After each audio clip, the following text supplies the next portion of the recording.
us today and spending a few minutes of your day with us. I am Erin. This is Amanda, and we are part of the Level Up Creators team. I'm the Director of Operations, and Amanda Northcutt is our CEO. Today, we are going to be talking about recurring revenue, and I know that that is just the bread and butter of what we do, so we're very excited. Thank you again for spending a couple of days with us. If you have any questions throughout this live, drop them in the chat and Amanda is happy to answer them. Okay, so if we have never met before, there are two ways that we help thought leaders and creators like you build rock solid recurring revenue businesses. First, we have Level Up Creators, which is our done for you white glove consulting firm.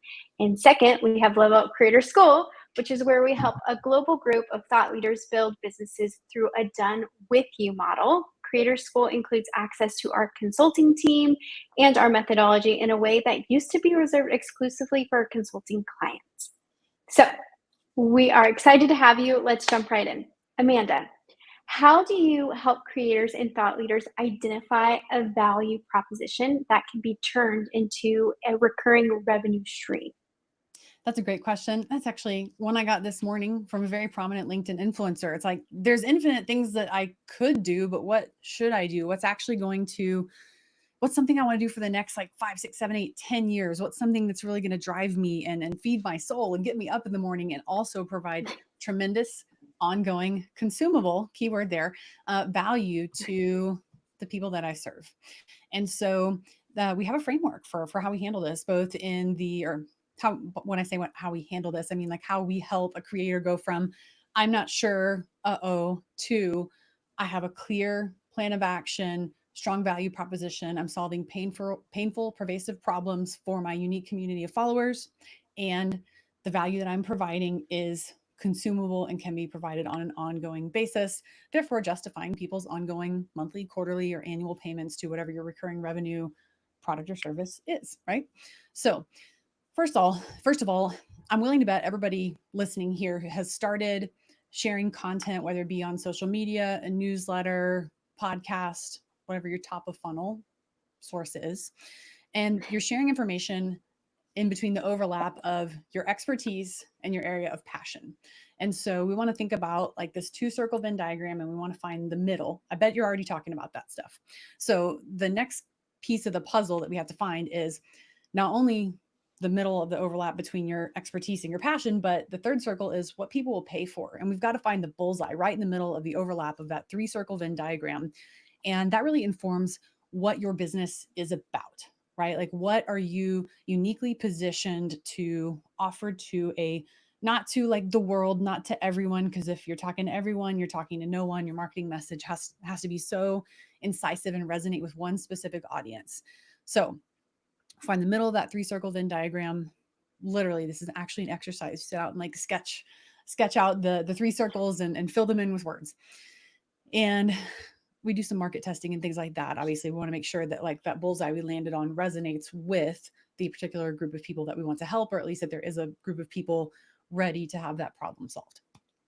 And ultimately, it's finding the middle of those 3 circles and combining that with what you can offer, again, that is consumable.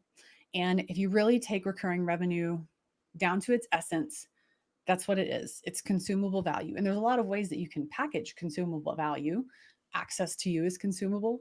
Relationships are consumable.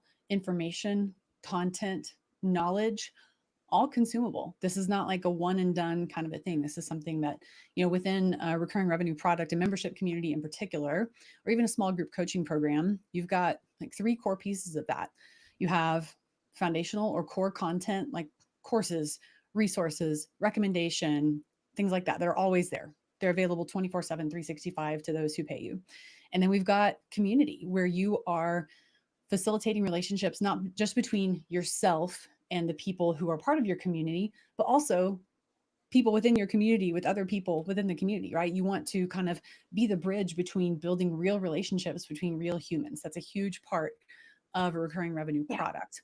And then the third is typically like live events, group events, Q&As, workshops, teachings, co-working sessions, challenges, gamification elements and things like that that really aid with retention. So yeah, what do you have to offer that is consumable, that solves a painful, pervasive problem for a specific group of folks who are hopefully already listening to you on the internet in some way, shape, or form? Yeah, that's really good. What practical steps have you seen creators take to build that loyalty and generate recurring revenue? And how do you advise them to go through that process of getting started? Yeah. So if you're a content creator and people are following you online, we've talked extensively about like the research that's come up in the last 2 years, and it shows this incredible affinity that individuals have for their favorite 3 to 5 creators. And so you already have like such a huge jump on this know, trust, like factor that is so important as affinity piece that makes the gap to bridge so much smaller between they know, trust, and like you, they're listening to you, have their attention, to they've purchased something from you. So you're already well on your way. But if you're providing valuable, good content to this specific group, you're speaking specifically to them. Again, you're not casting this like humongous net, but you're being specific. You've already got a jump. And then providing free resources, maybe it's training, maybe it's a PDF guide, maybe it's a mini course or something like that to further demonstrate your expertise. It's called the lead magnet. That's a great way to further demonstrate trust. And then like, oh, this is kind of going somewhere. Actually, this is not just someone that I'm listening to on the internet, but now they're being taken kind of on this well-crafted customer journey toward things that you're going to try and sell them. And you don't actually even have to make products before you offer them for sale. You can start a waiting list. You can require a down payment. You can require a prepayment for something that you're going to offer. Today's August 23rd or something, 22nd, 1st. I don't know. 21st. 21st. I'm ahead of myself. August is such a long month. Oh my gosh. I feel like so much has happened this month. Okay. So maybe you're going to have something available September 15th, and you're going to, close your cart at the end of August or something. And then if you had enough interest and enough people actually paid you for what you said you were going to build, you actually do build it. And then if you don't, you got to go email those people individually and refund them all of their money and be totally on the up and up and say, sorry, I didn't get enough interest to actually do this. Here's what I can offer you instead. Don't just be like, sorry, too bad, so sad. So that's kind of an interesting way to do market testing. Also testing your social media content and newsletter content. Like people that are reading and consuming don't really understand that you're doing market testing, but like I have these ideas for things. And so I'm going to start talking about them more intentionally online and see what people's reaction to those things are. But ultimately, you need a plan. You need to come up with what's called a product ladder. And it's well-defined products and services where you have a definition of the value outcomes transformation that you are offering. Like before you use my product or service, you feel like this, and these are these really undesirable things going on. But when you buy and consume or use, or participate in my product or service, we're going to have this transformation from this place that's undesired to this place that's highly desired. Clarity, confidence, financial peace, things like that. And then you can package that up, those solutions up in any number of different ways. We've already talked about a handful of them, but courses, challenges, membership communities, masterminds, small group, high ticket coaching, one-to-one coaching, consulting. And we want to communicate effectively what the value outcomes and transformation of those products and services are, what the packaging is, what the guarantee is. We want to offer social proof and help people understand that we are legitimate. We're going to do what we say we're going to do. We're going to bring the value to the table. And then you need technology to support that process, basically. But make a plan, work backwards to like, here are the exact steps I need to take to get to the card is open. I can actually sell the product. I can collect the money. I can give the value. So it's not super easy. It's simple, but you've got to know the steps, right? I had another person, Erin, yesterday. I was on a sales call yesterday. Had somebody else use the analogy like, I know I have all the pieces to the puzzle, but I just don't know how to put them all together. Like, this is so confusing. I know I need like a course or funnels or people telling me about email marketing. I just like, what is all of that stuff? How do you do that? Like, I know what I want to sell, but like, I have no idea how to get from here to there. And I was like, we got you. You're in the right place. Yeah, you're in the right place for sure. That was funny because my next question was, how important is continuous communication? And then how do you recommend the strategies behind maintaining that connection throughout the process? Like of sales or retention? I think in sales. Okay. So depending on what you're selling, who you're selling to, how much you're selling it for, all of those things, that's going to dictate a lot of the amount of communication, like direct communication you might need to have.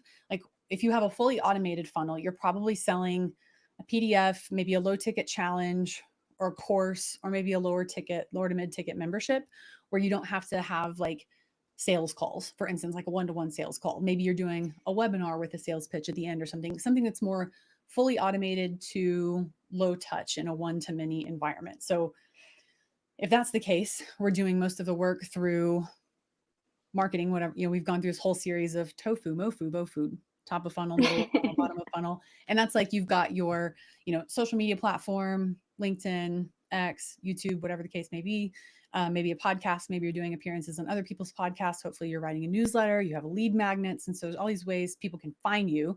And then, our specific methodology helps you nurture those people and take them on a very linear journey of value recognition, helping them understand that you have the solution to the painful, pervasive problems they're experiencing.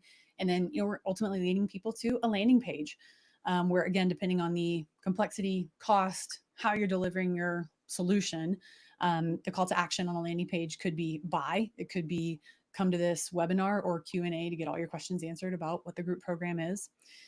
Or book a call with me. If it's something much higher ticket, obviously a one-on-one engagement, there's going to be some, in-person sales process, which I know a ton of people have an extraordinary degree of discomfort with. We have this really fun course in Creator School. It's called Sales for Creators Who Hate Sales. And it's short, quick, and to the point, but it's like, I've been in sales since I was 16 years old, which was a really long time ago. And my philosophy is you are here to serve people and provide solutions to problems, not try and sell people things that they don't want or have a need for. Like, you're not trying to pull one over on anybody. There's a very specific way to lay it out and demonstrate that I have a solution. I have the demonstrable track record of success to deliver this solution to you. Here's the social proof, the testimonials, the statistics, and here's my guarantee. And you're there to answer their questions during the sales process. So that happens either in a one-to-one small group or an FAQ section on a landing page, right? And you're just trying to think of all the reasons that someone might not buy from you, and then addressing those in your automated sales process or in preparation for a sales call with someone, making sure that you're giving them enough information so they know coming into the call what are their like very last questions they need to ask in order to make a decision, or the information that they're lacking. So you've got to put yourself in the customer's shoes, have extraordinary empathy for them, understand where they're at, where they want to go, what's keeping them from getting there. And then your job as a good marketer who's on the up and up, we don't do any icky marketing or sales around here, is to just demonstrate through, again, a specific methodology and like tactics and strategies that you're the right person for them. You're going to help them go from X to Y. It's going to be great. So that's the sales process, like in a nutshell. Yeah. In this process, what's the top, I'll just say one top mistake that you see creators and thought leaders make as they're building out recurring revenue, and how should they avoid it?